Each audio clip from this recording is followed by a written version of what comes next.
911, what are you reporting? It's July 22nd, 2025, exactly 4:32 a.m. in the morning, when a family in Louisiana frantically calls the police in Alabama to report a missing person. The man they can't reach is Joshua Leblanc, a 29-year-old NASA engineer leading America's nuclear-powered rocket to Mars mission. 10 hours later, his Tesla will be wrapped around a tree on a back road 2 hours from his home, burning so intensely that the body inside will take days to identify, and the official story doesn't add up.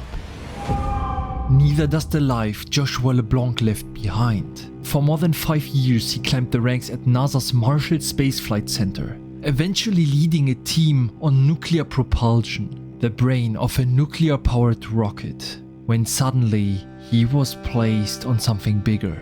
And that was Mission Draco, a NASA defense program designed to revolutionize travel to Mars and beyond. The kind of work that makes a 29-year-old engineer very interesting to a lot of people.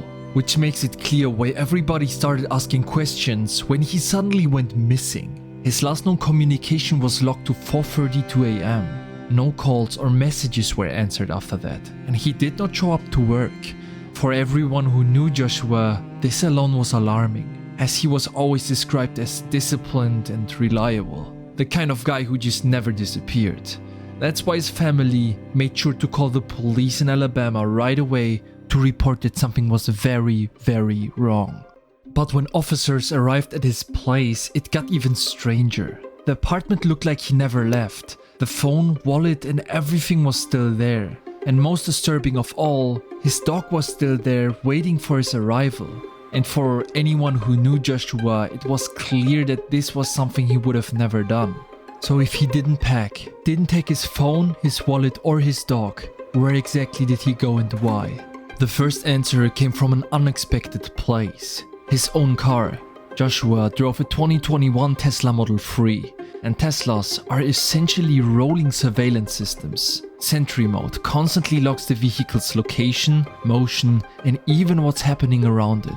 So when investigators pulled the data, the first red flag became a flashing siren. The Tesla wasn't at his apartment or at NASA. It was at Huntsville International Airport and was sitting there for 4 hours.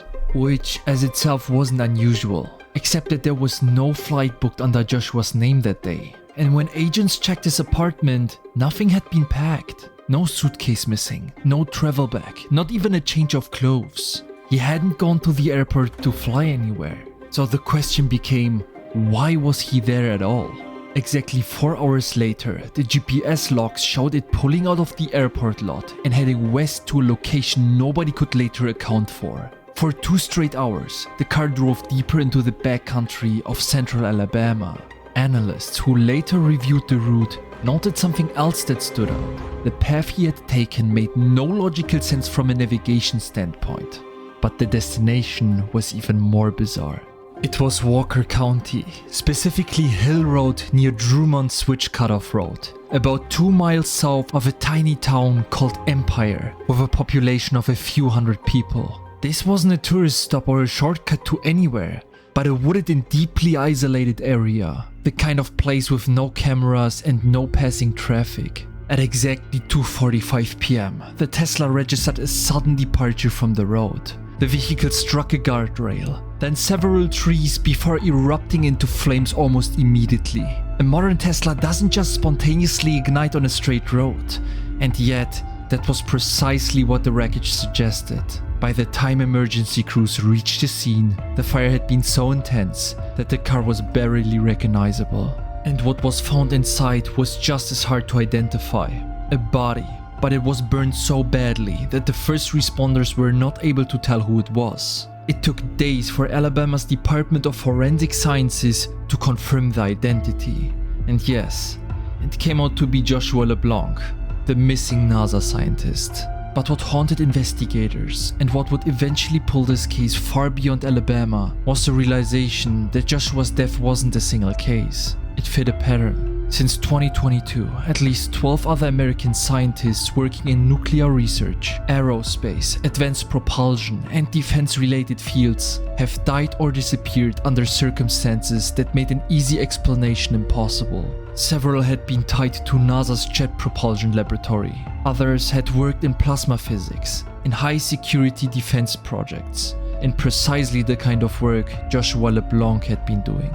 By the time Joshua's case surfaced, the pattern had already climbed well beyond online speculation. The chairman of the House Oversight Committee had publicly described the string of deaths as sinister. A sitting Missouri congressman, Eric Burleson, posted about Joshua's case directly, telling his followers in plain language that none of this was normal. Even the president was briefed on the disappearances, and the FBI had quietly folded Joshua's death into a wider federal investigation. 12 dead scientists, one emerging pattern, and one question that no one in Washington seemed able or willing to answer. Which raised the question his family kept circling back to. Why Joshua? Why a 29-year-old engineer stationed in Huntsville? Well, the answer was probably hidden in the work itself, as Project Draco was a lot bigger than most probably imagined. A nuclear thermal rocket engine, able to carry astronauts to parts of the universe which never felt possible. The nation that mastered this kind of engine wouldn't just reach the outer solar system first, it would control it. And Joshua had been sitting in the room where those plans were taking shape. A room that hostile nations would have very much liked to be empty.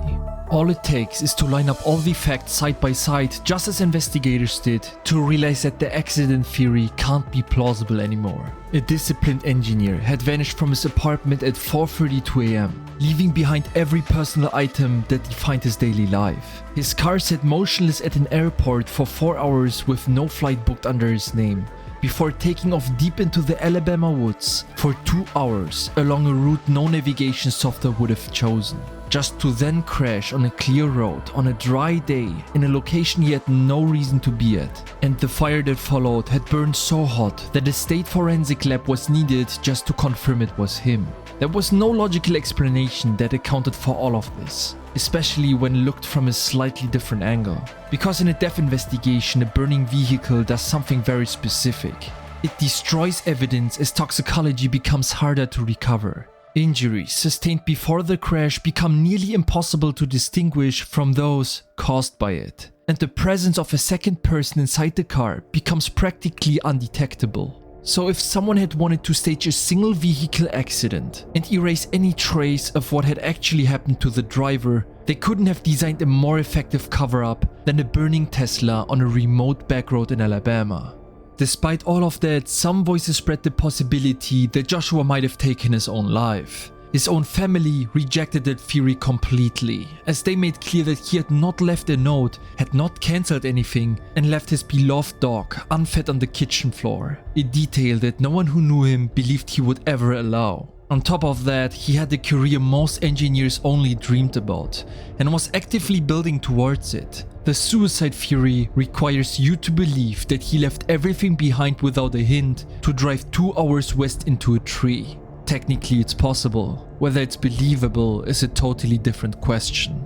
Most believe it was an accident, which is even more illogical if you look at the facts. Healthy 29-year-olds don't typically lose control of an advanced electrical car on straight roads in clear weather. And even if he did, electrical cars are statistically far less likely to catch on fire than gas-powered ones, making the idea that his car burned down right after the crash almost impossible to explain. An accident by definition was a possibility, but every step Joshua's Tesla had taken that day contradicted the entire pattern of his life. Which only leaves the third possibility, the one his family had said out loud, that Joshua hadn't driven himself to Walker County at all, that someone had already been in the car, that the airport stop hadn't been a layover but a handoff, and that the 2-hour drive west hadn't been a decision Joshua made but a destination that someone else had chosen for him, making the crash and fire the final step in the cleaning up process. The route into Walker County had avoided highways and major camera coverage. The crash had occurred on a low visibility stretch of road,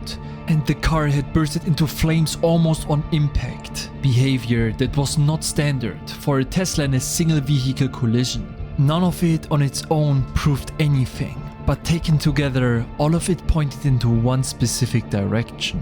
Despite the amount of proof, the official record remained shallow. According to the report filed by Alabama's law enforcement, Joshua Leblanc, age 29, had been fatally injured. An investigation remained ongoing and no cause of death had been publicly released. No conclusion about foul play had been ruled in or ruled out.